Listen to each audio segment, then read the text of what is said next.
picture this. It's 2023. Two federal agents are out on what is supposed to be just a completely routine operation. Right. Told you by the book. Exactly. Highly classified, undisclosed location somewhere in the U.S.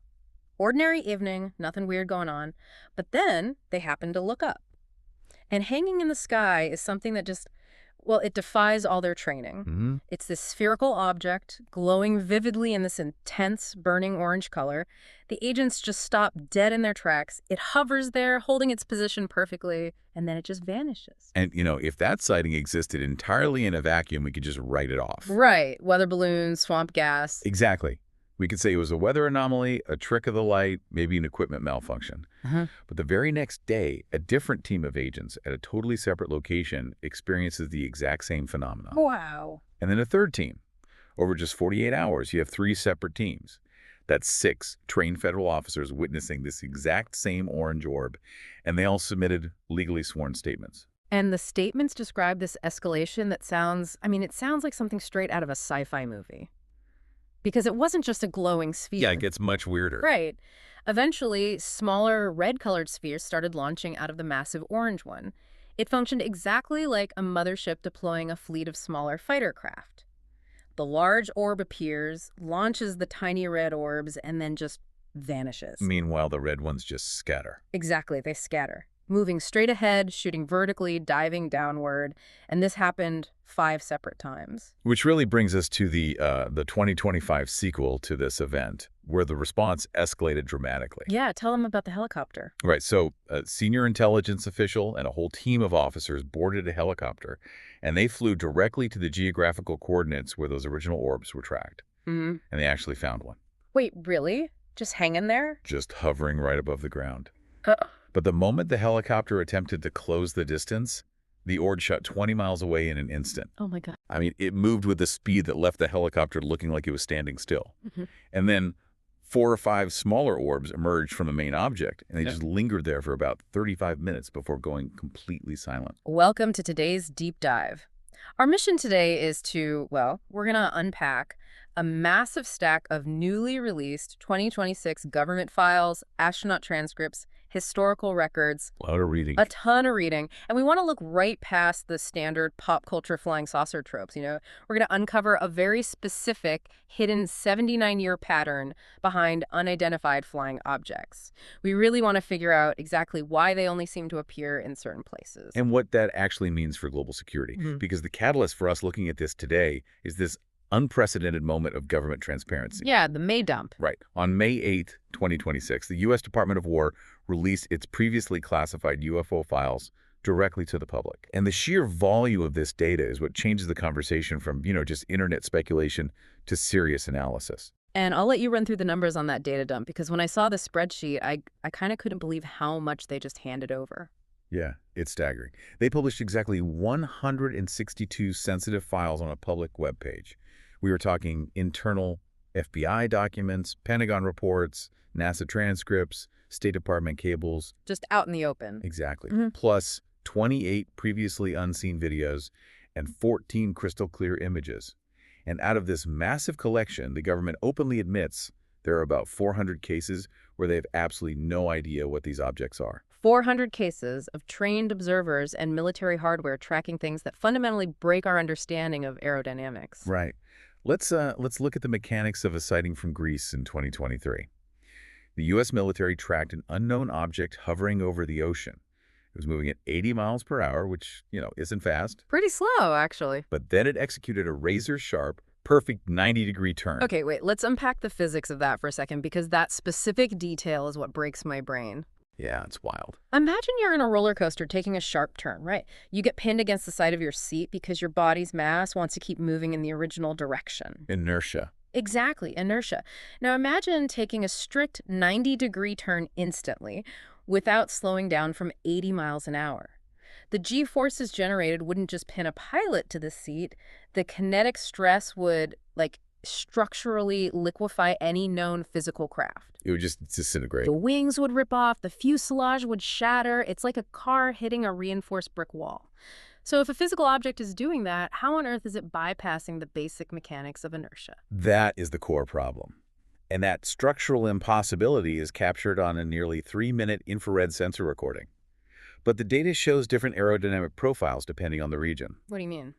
Well, over Iraq in 2024, a U.S. aircraft engaging a target had a high-speed object just bypass its surveillance systems and instantly vanish. Over Syria, military personnel recorded these semi-transparent glowing orange areas appearing for just 2 seconds. Just hovering there. Yeah. And then near Japan, military hardware tracked a football-shaped object that had 3 bizarre projections sticking out of its hull, one aimed upward and 2 pointing downward. See, so when I look at that Japan sighting, it doesn't sound like a physics-defying orb, It sounds incredibly utilitarian. Right, mechanical. Yeah, those projections sound like antenna arrays or sensor packages. But then you have a sighting from September 2023 at another undisclosed U.S. location. Eyewitnesses reported a metallic, ellipsoid-shaped object floating inside a bright light, and they estimated it was between 130 and 195 feet long. The FBI actually released a sketch based on a photograph taken at the site, and it looks exactly like the classic sci-fi spaceship. Right, and the immediate instinct when you see files like that is to assume we are dealing with technology from outside our world. Aliens. But here's what bothers me about jumping straight to that conclusion. You could argue the Greece or Syria sightings are just atmospheric tricks, right? We have weird weather anomalies, light bending through temperature inversions, radar glitches. Sure, optical illusions happen all the time. But what happens when you completely remove the atmosphere? Because the files contain transcripts from highly trained astronauts operating in the absolute vacuum of outer space. Right. If we look at 1965, during the Gemini 7 spaceflight, astronaut Frank Borman keyed his radio to Houston and reported a bogey at 10 o'clock high. And context is everything here. It's 1965, height of the Cold War. Borman is a military test pilot. In his vocabulary, a bogey means an unidentified enemy aircraft or missile. It's a very specific threat term. You do not use that word lightly, let alone in the vacuum of space. Houston asked if he was just looking at his own detached booster rocket, and he explicitly confirmed he could see his booster separately. Yeah, and subsequent analysis did confirm the object was separate from any known space debris. But the moon missions provided even stranger anomalies. Oh, the Apollo ones. Right. In 1969, during Apollo 11, Buzz Aldrin reported mysterious lights flashing inside the cabin, even when it was completely pitch dark. He also observed an intensely glowing light source above the moon that he thought behaved like a laser. Which is impossible for 1969 tech to reach the moon like that. Exactly. Then, during Apollo 17 in 1972, there was an extraordinary photograph capturing 3 distinct dots flying in a rigid, perfect triangular formation above the lunar surface. See, if you're someone who follows the news, it is incredibly easy to see those NASA transcripts and jump straight to the alien theory. You have highly trained, highly pragmatic astronauts, the most serious people on Earth, reporting enemy bogeys and physical triangles in space. It perfectly sets up the assumption that this has to be extraterrestrial. It's the logical leap most people make. But is it the only explanation? How do we account for the cabin flashes and the laser? Well, 54 years later, the government's preliminary analysis finally admits the Apollo 17 dots could be physical objects, yet they offer zero explanation. But for the flashes and the laser, we have to look at the underlying mechanics of what happens in space. Okay. Buzz Aldrin later acknowledged that his mysterious lunar laser was actually likely specular reflection. What's that? The Earth's oceans are highly reflective.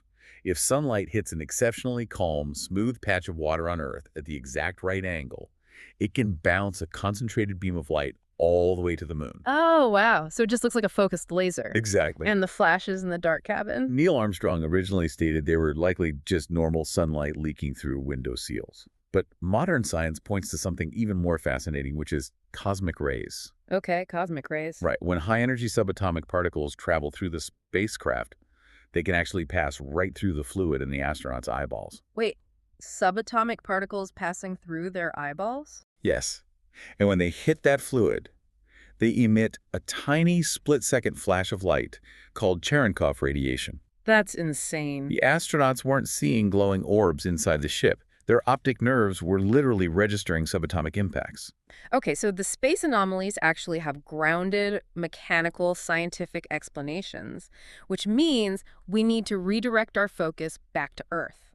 If we want to figure out what these modern objects are, we need to stop asking what is being seen and start paying very close attention to where it is being seen. Exactly. Let's list out the locations from the 2026 data dump and the modern sightings we've discussed so far. Okay. Western United States, Wow. Greece, Iraq, Syria, the airspace near Japan. Wait, those aren't just random coordinates on a globe. That is a map of U.S. military hotspots. Yep. Those are contested zones, naval fleet operations, and active combat theaters. Exactly. The common denominator isn't atmospheric conditions. It's the presence of advanced military infrastructure. And to understand why that matters, we have to look back and see if that geographic pattern holds up historically. Right, like we all know the standard Roswell story from 1947, Yeah. right? The crash debris, the tinfoil, the military initially claiming they found a flying disc and then immediately doing this hilarious U-turn the very next day to say, oh no, wait, it was a weather balloon. Right, the classic cover-up. But what gets buried in the pop culture mythology is the actual mechanics of what the military was hiding. Like, if you want people to calm down, why announce you found a flying disc and then immediately take it back? Yeah. That flip-flop is exactly what triggered the global hysteria and the rumors of alien bodies. Well, they didn't just bungle their public relations in 1947. They actually realized global hysteria was incredibly useful. How so? In 1994, the U.S. Air Force declassified a program called Project Mogul. Roswell wasn't a standard weather balloon. It certainly wasn't a spaceship.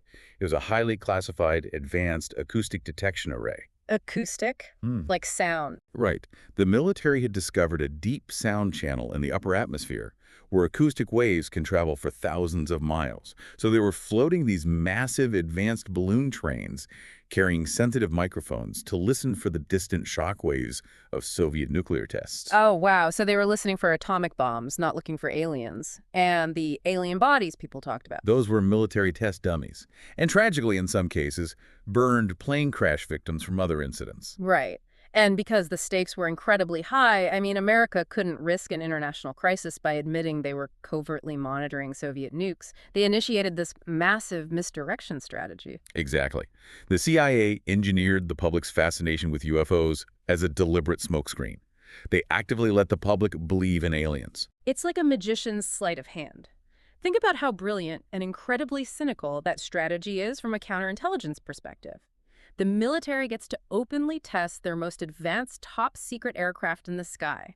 And when a terrified public points up at something moving faster and higher than any known plane, the military just shrugs and lets the media yell, aliens! It works perfectly. If a farmer sees a classified spy plane, you actively want him thinking it's a Martian, not a Lockheed aircraft. It is the perfect cover. And in 2024, the Pentagon actually directly admitted to Congress that the famous UFO sightings of the 50s and 60s, like the swarms over Washington, D.C. in 1952 that led to Project Blue Book, were, in reality, classified U.S. spy planes, like the U-2, undergoing testing.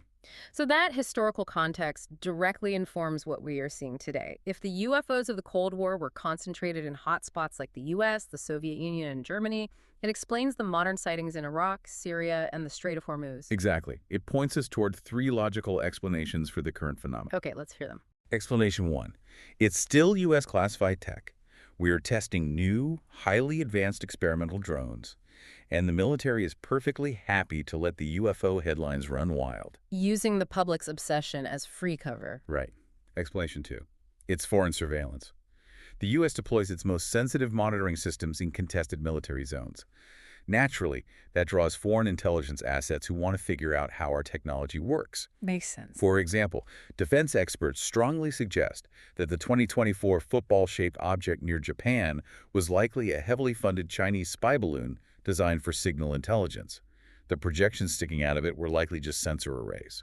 Which perfectly aligns with the geographical map we drew earlier. I mean, to the listener, next time you see a sensational UFO headline, don't just look at the sky, look at a map. Is the sighting near a highly contested military zone or a naval fleet? If so, you're probably looking at a drone gathering intelligence. That covers the vast majority of cases, alongside explanation 3, which is natural phenomena and optical illusions, like the cosmic rays in the astronaut's eyes or the specular reflection Buzz Aldrin saw. Right. However, we cannot ignore the stubborn anomalies that remain. Right. Because drones and balloons do not explain everything. Right, because an intelligence balloon doesn't instantly jump 20 miles away from a helicopter. Precisely.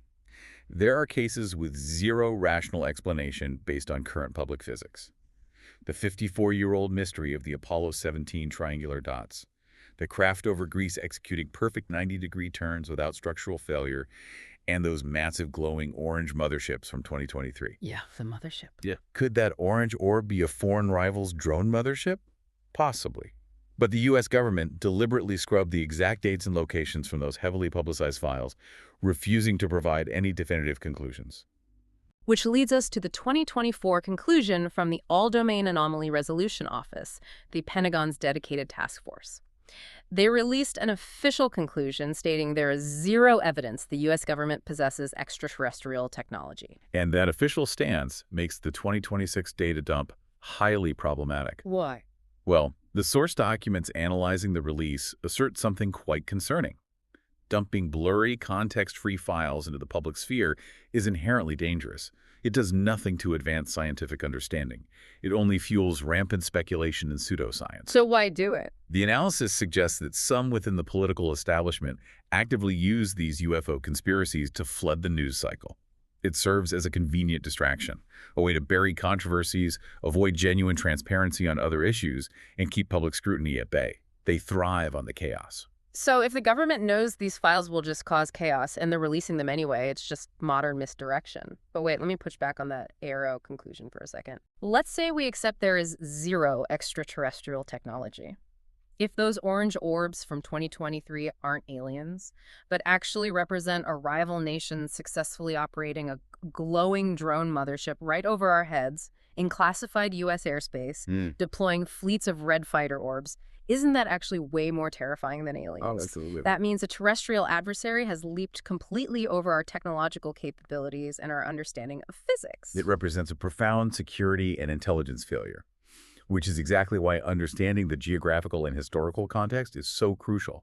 If we get distracted by the idea of aliens, we miss the very real terrestrial arms race happening right above us. Whoa, let's recap how we got here for the listener. We started with burning orange spheres hovering over classified U.S. locations. We went out into the vacuum of space to understand how cosmic rays and ocean reflections can trick the most highly trained eyes on Earth. We traced the geographic footprint of modern sightings straight to heavily contested military zones. And we uncovered a 79-year history of Cold War espionage, intentional smokescreens, and political misdirection. And in a landscape saturated with information overload and highly publicized, context-free data dumps, critical thinking is your only defense. Looking for the geographical patterns, questioning the underlying physics of a sighting, and understanding the geopolitical motivations behind these releases. That is how you separate the signal from the noise. You have to look past the flying saucers to see the spy planes, but I want to leave you with one final thought to mull over on your own. If the greatest UFO cover-up of the last century wasn't about hiding extraterrestrials from the public, but rather about hiding our own rapid, terrifying technological arms race, what happens a decade from now? Yeah. What happens when human-made terrestrial technology becomes completely indistinguishable from magic? Will we even know what to look for when the next burning orange orb appears in the sky? Something to think about. Thanks for joining us on this deep dive. Keep looking up, but more importantly, keep looking at the map. Catch you next time.